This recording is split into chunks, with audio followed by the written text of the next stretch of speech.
start early. That's okay? Okay, so how are you today? Good. I hope you're doing well. Okay, let me see if this is recording. Good. Okay, so today I'm going to start a new chapter, chapter 15. And that's it. It's a kind of continue of what we were talking about last time. Okay, so do you remember what we talked about last time? What was some of the key points that you may remember?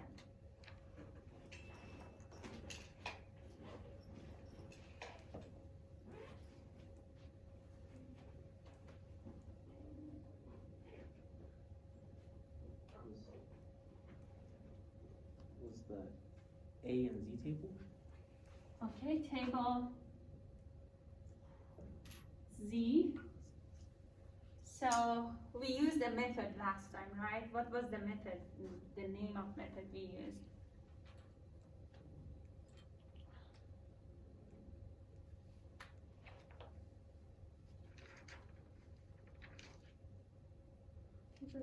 The standardized normal distribution. We use a standardization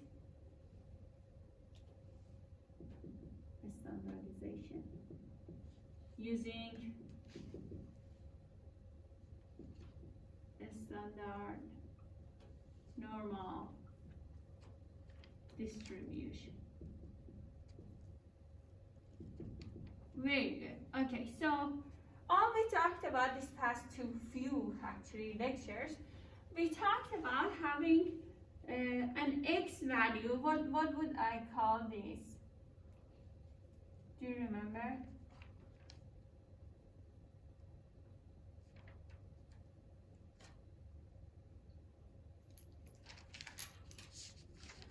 I would call this The variable? variable. Yeah, that's actually a good point. Yeah, but for the last lecture, I would call this observation, just one observation x, right? So we talked about a single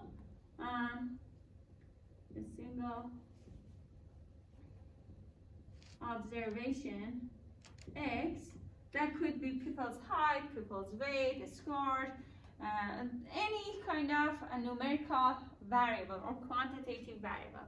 And then we said this x, if this x has a normal distribution, which we show with n, the first term in this parenthesis will be mu, which is the mean of normal distribution, and the next one was sigma. So this one was the mean of distribution, this was the standard deviation. And then we would use this sigma and mu to standardize x value using z-score, right? We would use formula x minus mu divided by sigma, and then after that I would draw a standardized normal distribution. What was the mean of normal standardized distribution? What was the value I would always put in the middle for a standardized normal distribution?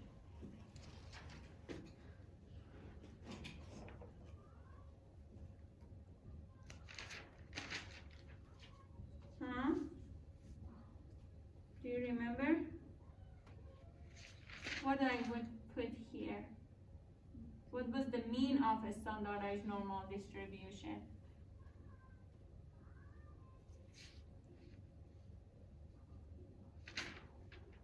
Zero? 0. Very good. And then what was the standard deviation of that? Huh?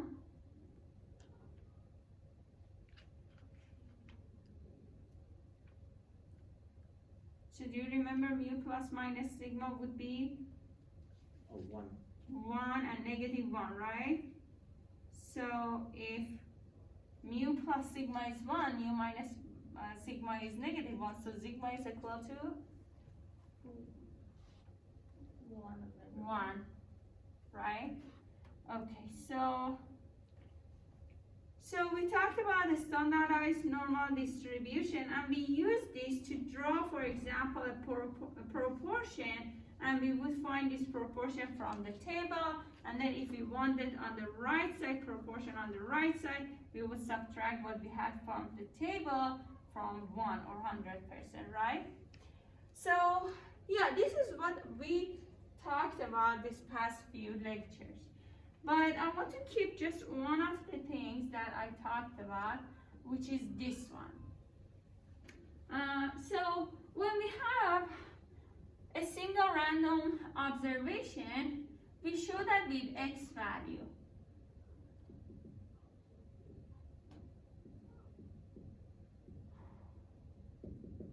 And then what is X bar?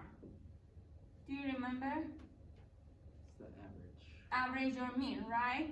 And then this lecture, we are going to focus on this.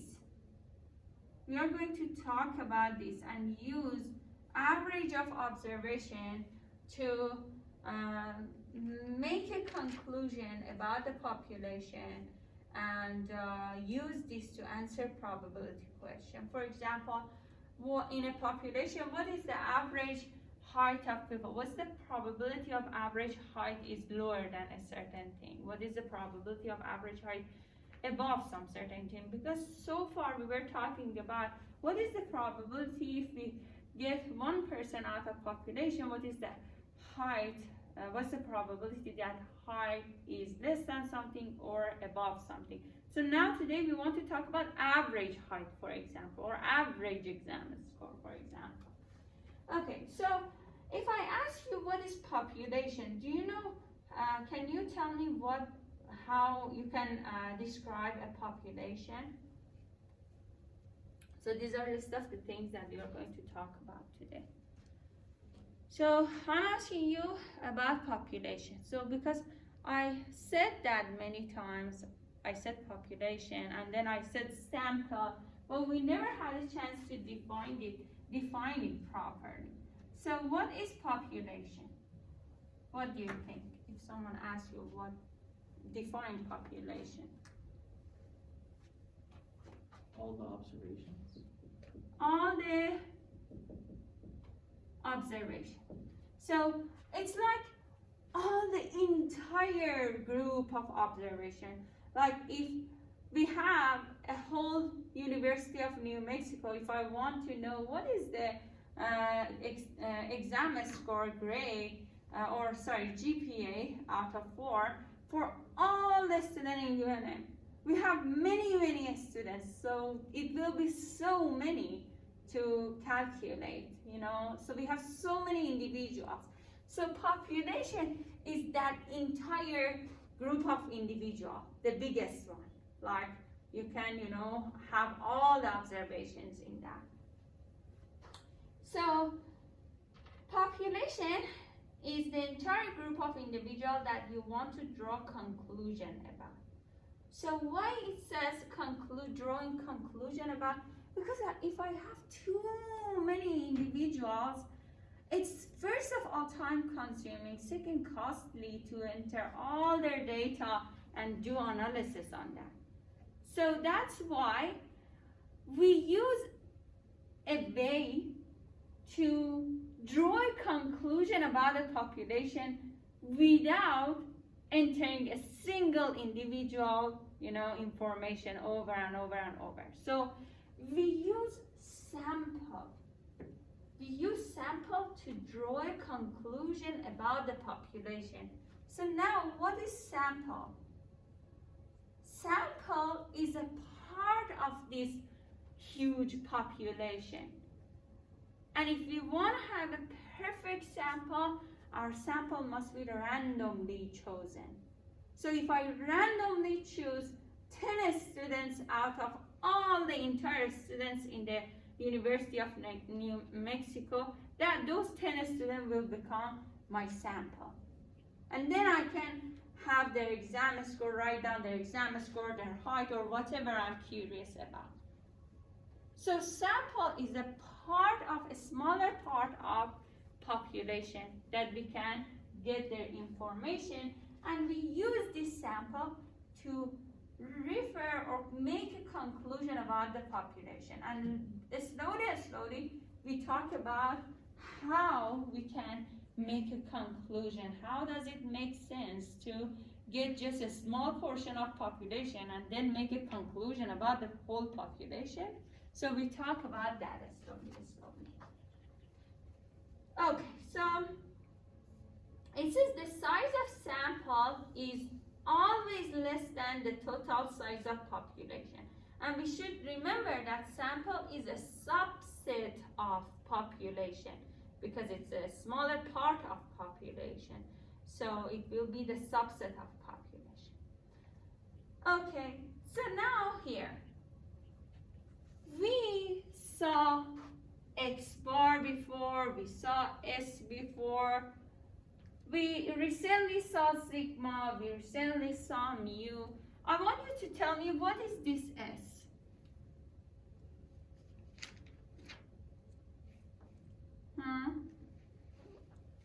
That's not difficult. Sample space? S. Do you remember a small s we would calculate Standard deviation. standard deviation?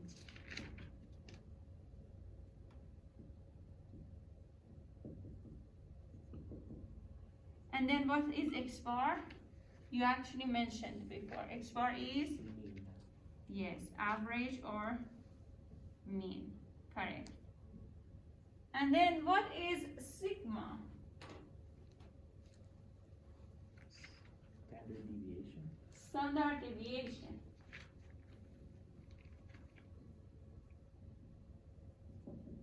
And what is mu? Average. Average. Average or mean. Okay, so now I'm confused. What's going on? We have two mean or average, we have two standard deviation or standard deviation. So what are the differences so far you saw? So how can you explain the differences between X bar and mu? What do you think?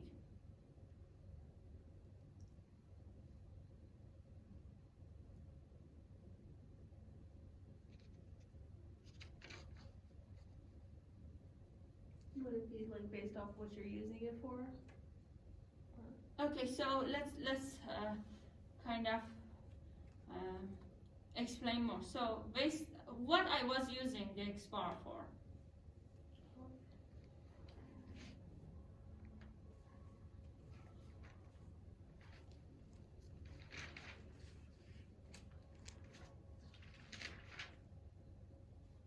For measures of center? Measure of center, very good, actually very good, yeah. So X bar is measure of center, and if you remember, a standard deviation was the measure of Measure of variability? variability, very good. But still, both of these standard deviation you see stands for standard deviation. They are measure of variability, and both of these means are also measure of center. But there is a very huge difference between this X bar and S, X bar and mu, and there is a difference between S and sigma. Well, we talked about X bar and S a long time ago. We were able to calculate them, right? Correct? We had a formula for them, we calculated them.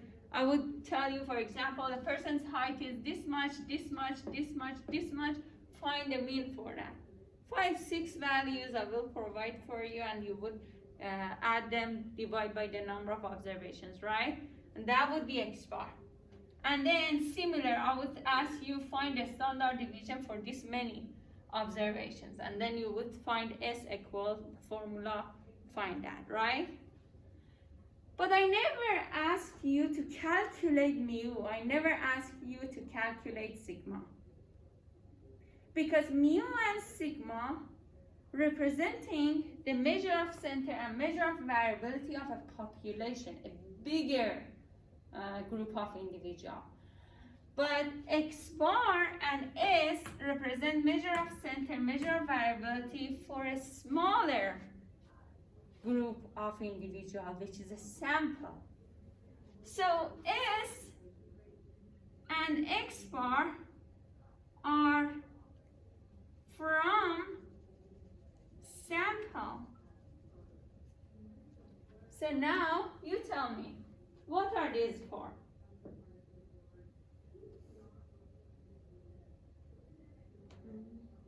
Huh? So from a population. Population.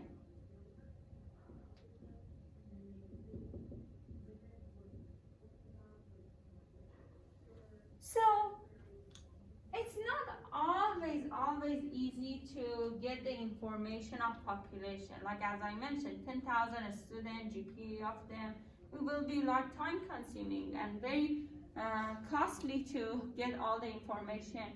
So these are usually, if the population is very big, and now imagine I'm talking about UNM, we have this many students and count that as population. If you talk about like the whole USA, all the people in the USA, what is their height, what is their average income, or this kind of thing. So it will be very difficult to get this information. So most of the times, these are unknown. So most of the times, information from population is unknown, but information from sample is easy to obtain.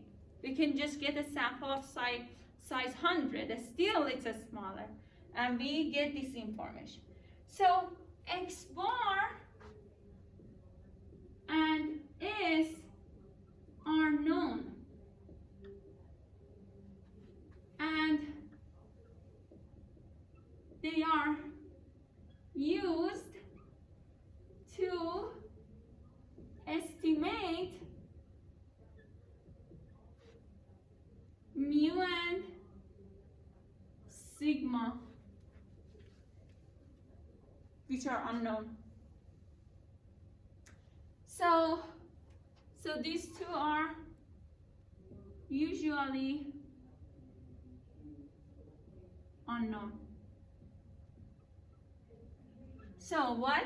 We use information of sample to infer about the bigger group of individual, which is population. Okay, so now, do you get this? Is that like clear so far?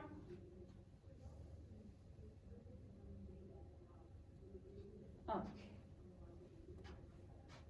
So now we know the difference between mu and X bar, difference between S and sigma.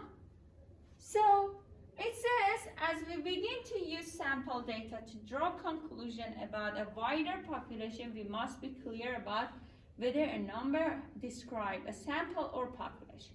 So here we are talking about the term that we are going to use in this chapter a lot. Actually, there are lots of vocabulary in this chapter that is new to you, and you're going to hear that a lot from now on. Okay, so it says parameter. Parameter is a number or value that describes the population. In practice, the value of a parameter is not known because we can rarely examine the entire population. So something like mu, which represents for the mean of population, something like sigma, which represents for standard deviation of population, they are called parameters. So mu is a parameter, sigma is a parameter. And then we have the statistic. So it says a statistic is a number that can be computed from the sample data without making use of any unknown parameter. We write X bar for the mean and sample standard deviation for S for standard deviation of the sample. So X bar, S, both are a statistic. We call them a statistic. So when you hear a statistic in future slides, when you see that, that means it is referring to the information that comes from sample. So just to make sure you don't remember what was the statistic, what was parameter, which one was it from sample or population, we say that parameters, the P parameter come from population, and both of them have P in the beginning of this word and this word. And then a statistic comes from sample, both of them has S in the beginning. So this makes it easy for you to remember which one is from sample, which one is from population. It says in practice, we often use a statistic to estimate an unknown parameter. So we use information of sample to estimate the information of population. Okay. So now, here, again, parameter describes population, a statistic describes sample, right? Okay, so a statistical estimation. It says the process of a statistical inference involves using information from a sample to draw a conclusion about the population. And then it says different random samples yield different statistics. So what that means if I have like 100 students,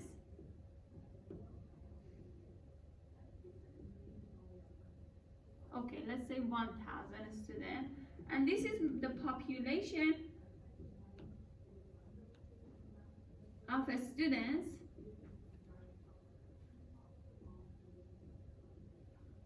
then if I get a sample, I'm going to call this sample number 1, of 100 students, I can calculate the average GPA of these 100 students, right? And then I'm going to call that X bar 1 because that's for my sample 1, correct? And then I can do this again another time, get another sample, and call that sample number 2 of 100 students. Well, I had 1,000 students, and this 100 new students, maybe it's not maybe it's different, it's completely different from the first sample I got, right? Maybe it's identical by chance, but chance is very low if the two samples are exact same. But some of the individuals that I chose here maybe was here already. But what I mean is these are independent samples, and I can get the average GPA of these 100 students and call that X bar 2. And this X bar 1 and X bar 2, maybe definitely they are different. Maybe they are almost similar. They are very close. Maybe X bar 1 is greater than X bar 2. So what I mean means they are distinct. I can do that another time, get a sample of 100 students. For example, if I have a jar of marbles, colorful marbles, if I put my hand inside and bring 5 marbles, maybe one is blue, another is white, another is blue, another red, another yellow, right? Put it back up and get another bunch of marble, 5 marble. Maybe again we have 2 blue. Maybe this time I have one brown, red, and again yellow. So some will be similar, some will be different. Maybe by chance I get the exact same colors that I saw before.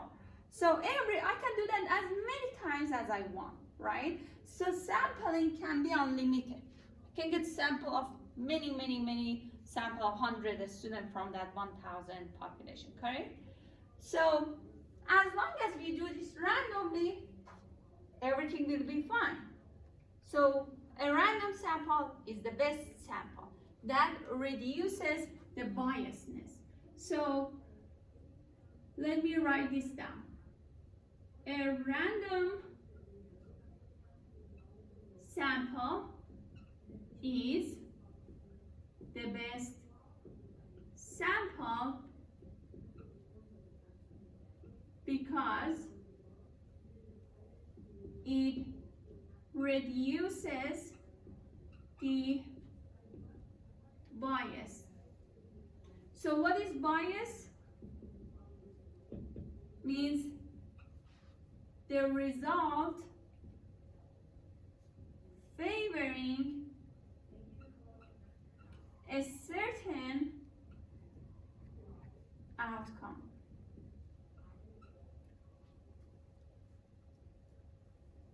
So if I on purpose put my hand in the jar of marble, on purpose want to get some better color, like red, yellow, like lighter color, that would be biased result because I'm favoring certain outcome, right?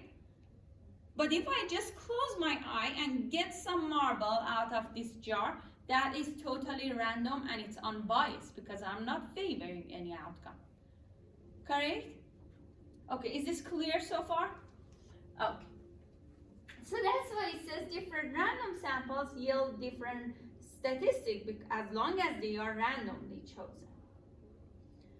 And then it says we need to be able to describe sampling distribution of possible statistics. When it says a statistic, means it's talking about X bar, right? Because X bar is coming from sample, and whatever comes from sample, we call that a statistic. So it says possible statistic value in order to perform a statistical inference. And then it says because good samples are chosen randomly, statistics such as X bar computed from these samples are random variable. So if I choose random 100 students, the result of this X bar will be random variable. That will be random variable. Therefore, we can examine its probability distribution using the concept we learned in the earlier chapter. Then later we will see how we can draw a distribution out of this X bar, another X bar, another X bar, another X bar, maybe like 10,000 samples. How we can do that, we will see that. Okay, so there is this really important concept in statistics. We call that law of large numbers. It says the X bar is rarely exactly right and varies from sample to sample, but it can be a reasonable estimate of the population mean if we keep taking larger and larger samples. Then the statistic X bar is guaranteed to get closer and closer to the parameter mu. So what that means, what that sentence means is that if I have a population of 1,000 students, I'm going to show their average GPA by mu, right? Because I said mu stands for the average of the population, right? And then what I'm doing is I'm getting X bar 1, X bar 2, X bar 3, and so on. So it says this X bar 1, X bar 2, maybe they are not close to mu as soon as you get a sample of 100. But if I increase the sample from 100 to 200, this X bar 1 can get closer to mu. If I increase this to 200 students, the X bar 2 gets closer to this mu. So increasing the sample size will give me a closer estimate of the population mean. So this is the law of large number. It says, draw observations at random from any population with finite mean. Finite mean means we know there is a mean for GPA of 1,000 students, for example. We know there is a mean. And then as the number of observations drawn increases, the mean X bar of the observed values tend to get closer and closer to the mean mu of the population. And this is very important. This law of large number, and this is the definition of law of large number, the most simplest definition. This is very important. Okay, so what I'm going to do now, I'm going to change the environment because this topic is very difficult and very kind of theoretical. So let's have a YouTube video of law of large number that help us to kind of change the environment and also learn something from watching the video.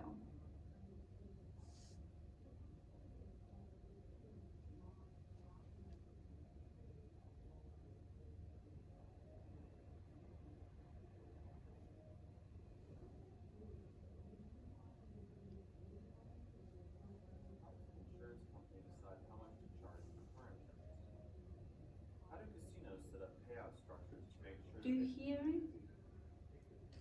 It's not that good.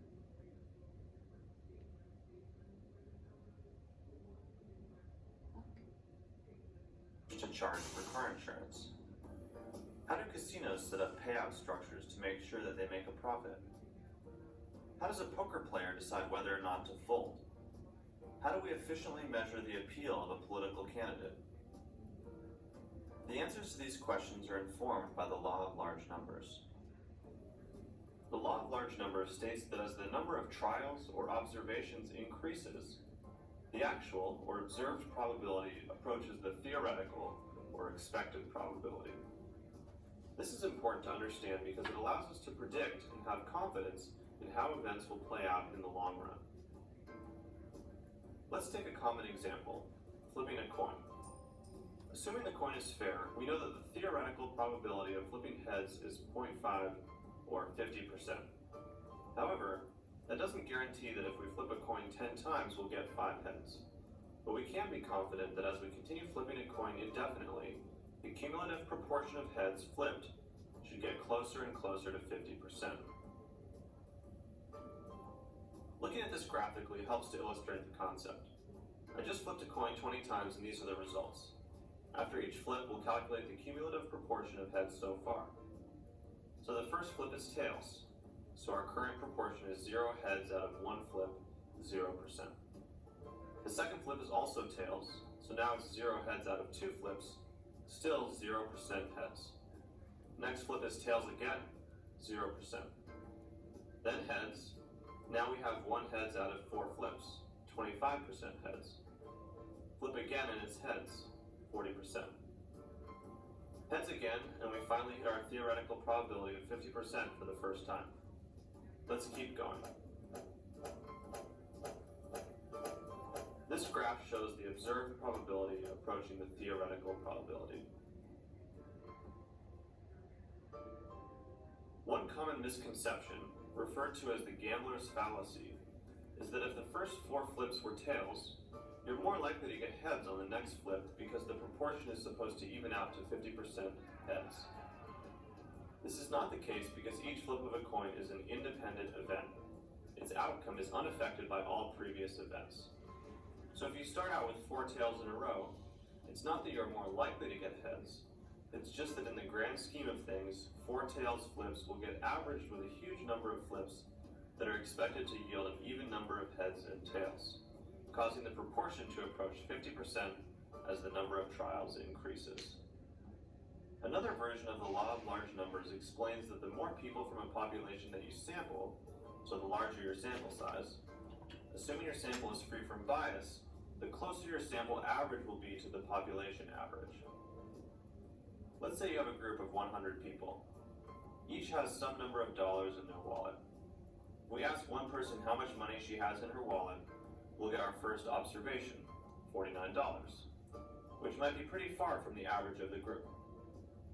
After asking the second person, $29, and averaging that value with the first, we are likely to have a better estimate of the group average. As we continue this process of adding observations and thereby increasing our sample size, we'll generally get better and better estimates of the group's average. So the law of large numbers gives us a compass with which to navigate the randomness around us. Even though we can never predict the outcome of a single coin flip, we can know that over time about half of the flips will be heads. And in general, the principle supports the idea that a well-founded strategy that is followed consistently should win out over time, even though it might result in a few negative events along the way. Thanks for watching. See you next time. Created using Okay. So I think this video explained it very good when it showed a picture of how increasing a sample of like people's wallet, money in people's wallet, how you add one more person to the sample, you're increasing the average and averaging, to the mean of population, getting closer to mean of population. So that's the main concept of law of large number. Okay, do you have any questions so far?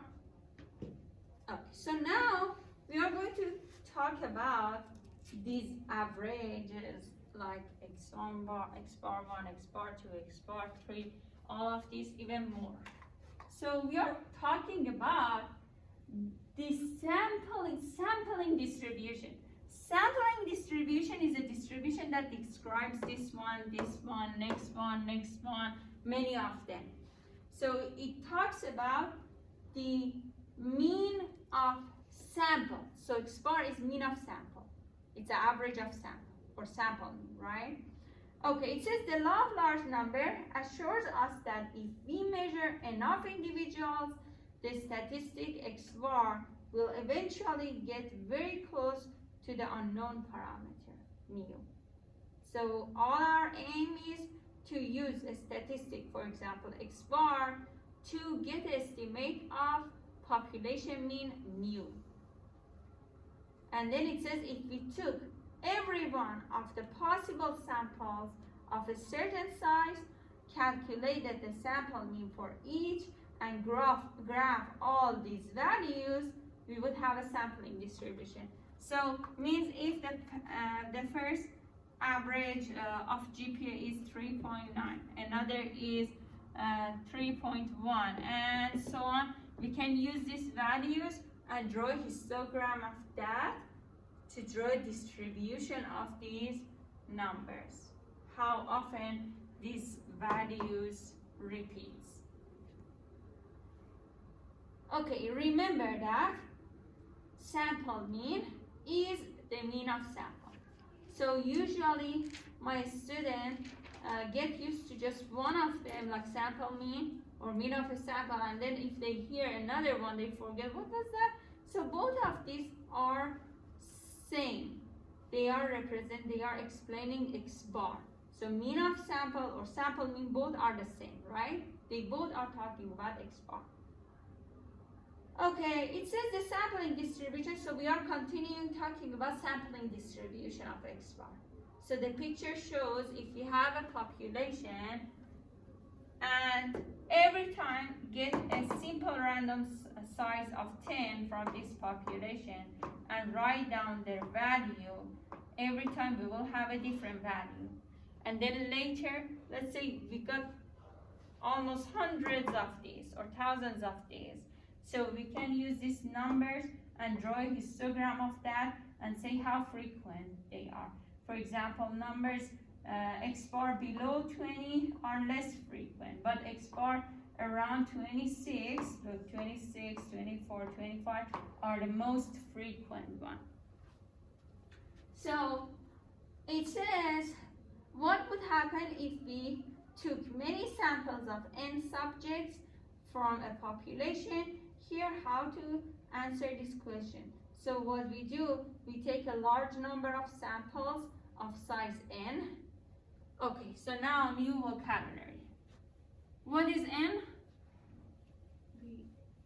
What is the n? N. The number, Number of sample, number of samples, yeah, sample size. That is a sample size. So it's a sample size. Yeah, size of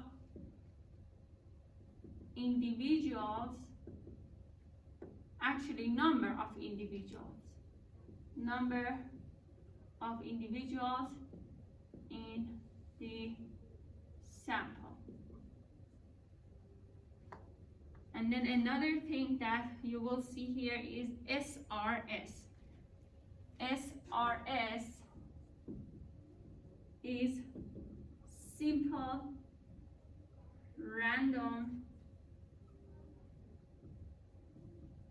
sample.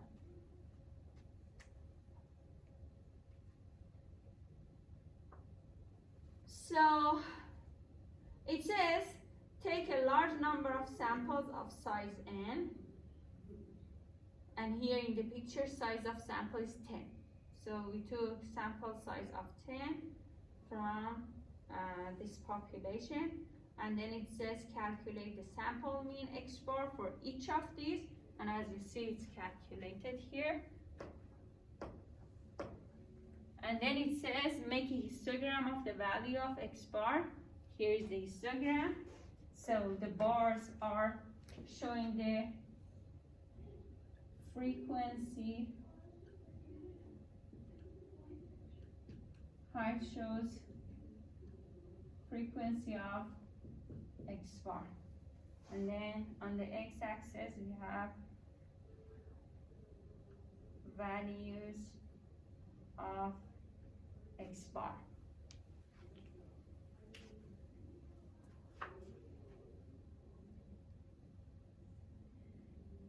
And then it says examine the shape, center, variability of this distribution displayed in the histogram. So that will be sampling distribution. The way we showed this is almost normal. So the sampling distribution of X bar is almost normal distribution with a mean of around 25, and so we can get other information from the sampling distribution. Okay, it says again that we are talking about sampling distribution of X bar.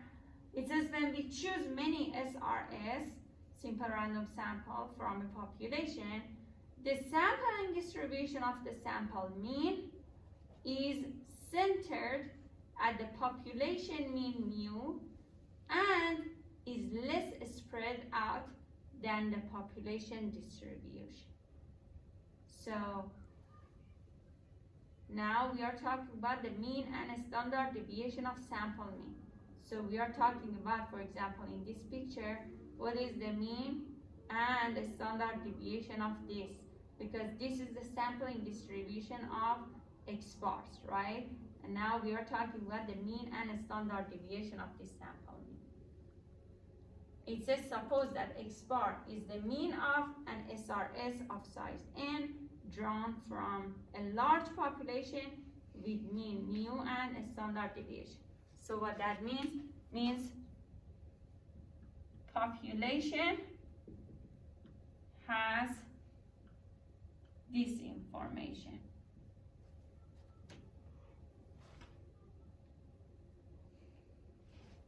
Right? And then if we suppose that, then the sampling distribution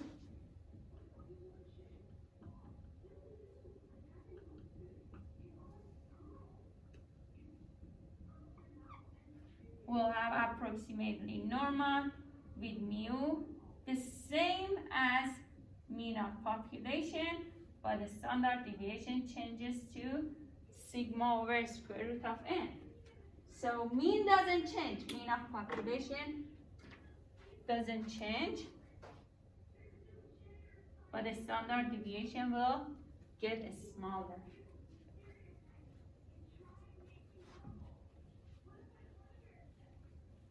So, just a recap, a standard deviation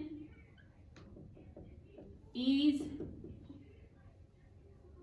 measure of variability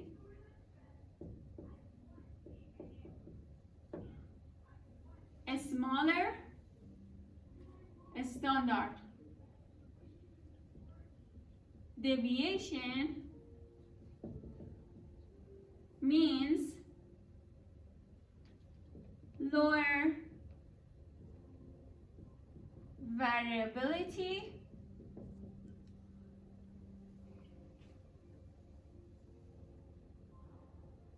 narrower distribution but bigger or larger standard deviation means higher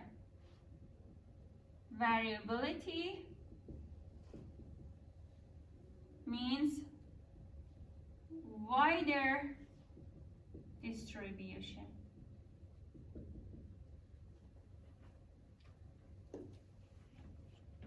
And then it says because the mean of the statistic X bar is always equal to the mean mu of the population, we say the statistic X bar is an unbiased estimator of the parameter mean.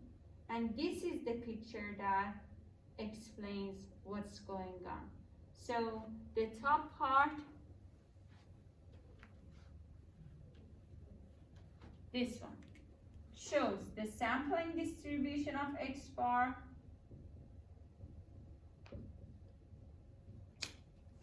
This one shows population distribution.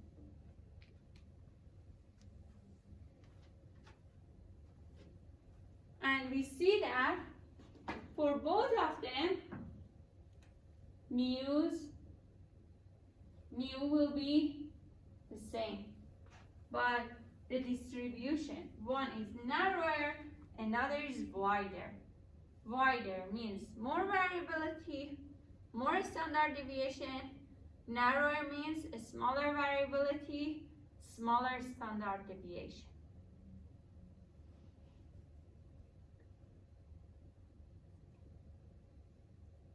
Okay, so I'm going to go back to the previous slide and review this. It says if individual observation have the normal distribution with mu and sigma, the sample mean X bar of an SRS of size n has the normal distribution with mu and sigma over square root of n. Then it says the population distribution of a variable. So population distribution will be this one. This one will be sampling distribution, right? So it says the population distribution of a variable is a distribution of values of the variable among all individuals in the population. So what does this mean? Again, if we have height of people, the population distribution of height means we have the height of every single individual in the population, right? And then sampling distribution will be the average of height for this sample, average of height for another sample, average of height for another sample, over and over sampling. So, okay, continuing that, it says that the population distribution describes the individuals that make up the population. And we have an example of how to write down the distribution of population. And then we say the sampling distribution of a statistic is the distribution of values taken by the statistic in all possible samples of the sample size from the same population. A sampling distribution describes how a statistic varies in many samples from the population. And that will be the example of how we write down the distribution for that. With the same mean, but a standard deviation is sigma over square root of n. So now this is showing the difference between the sampling distribution and population distribution. The difference is a standard deviation, but the similarity is the mean. For both of the mean is the same. And this is the way they are saying if we have a sampling distribution of x bar, we can estimate the population because the mean will stand the same. So if we get sample from population over and over, sample of bigger size, we can estimate the population mean. Okay, so now let's review these. It says because the standard deviation of the sampling distribution of x bar is sigma over square root of n, the average are less variable. What I said here, less variability than the individual observations. And then not only is the standard deviation of the distribution of x bar smaller than the standard deviation of individual observation, it gets smaller as we take larger sample. If we have a larger sample, we get closer and closer and closer to the population mean, and the standard deviation will be smaller, smaller, smaller. And then the result of large sample are less variable than the result of a small samples. And then we say, although the standard deviation of distribution of x bar gets smaller, it does so at the rate of a square root of n. So we have the standard deviation of sampling distribution to be sigma over a square root of n. So it will change based on the sample size and based on the square root of sample size. It says to cut the sampling distribution's standard deviation in half, for instance, you must take a sample 4 times as large because we are dealing with the square root of n, right? Okay, and then here we are talking again about sampling distribution. It says we have described the center and variability of sampling distribution. The center was mu, the variability was sigma over square root of n. But what about the shape? The shape of sampling distribution depends on the shape of population distribution. It says there is a simple relation between the two distributions, between population distribution and sampling distribution. If population distribution is normal, then the sampling distribution will be normal too. And then sampling distribution again, defining that if individual observation have the normal distribution of mu and sigma, then the sample mean x bar of an SRS of size n has the normal distribution of mu and sigma over square root of n. Okay, so now let's apply that in this question to see what we are, how we are using those information.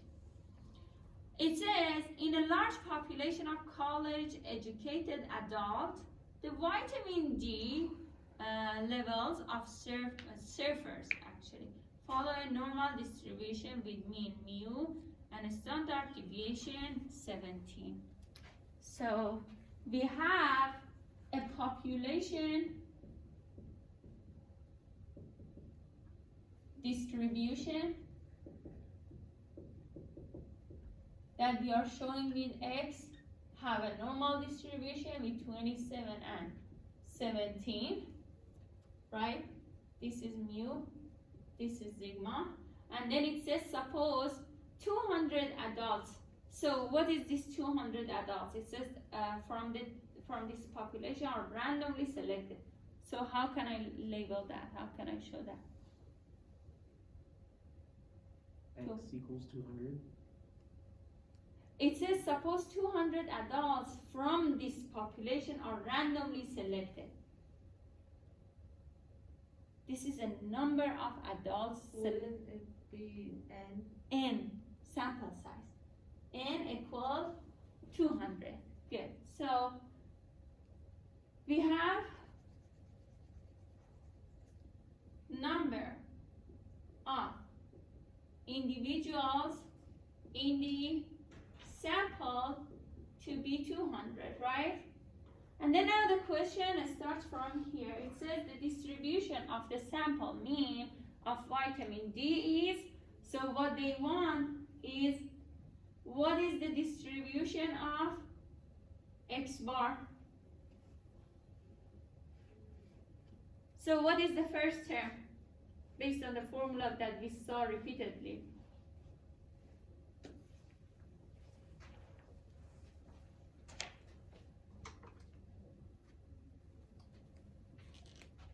So this is the sampling distribution of sample mean.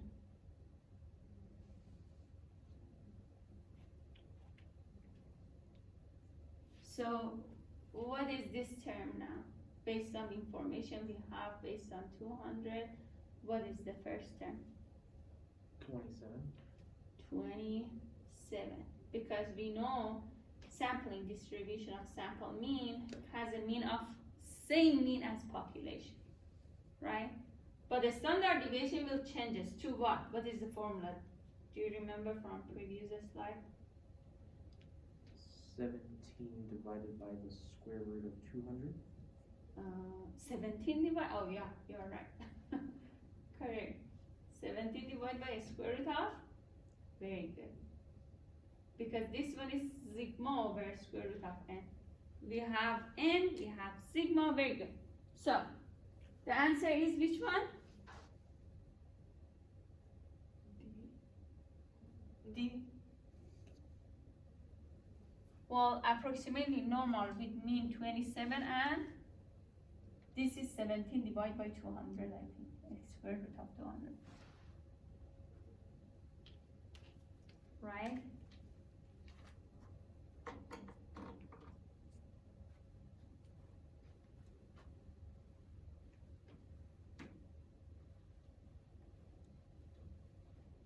Is that correct? 1.20 or no? Yeah. So do you understand that how we are using this? It just says the distribution of the sample mean of vitamin D is 27, 17 over 200 based on the population distribution. So this was population distribution, this is the sampling distribution of X bar. Instead of sample mean, you can write down X bar. Okay, so do you have any question? Did you write it down?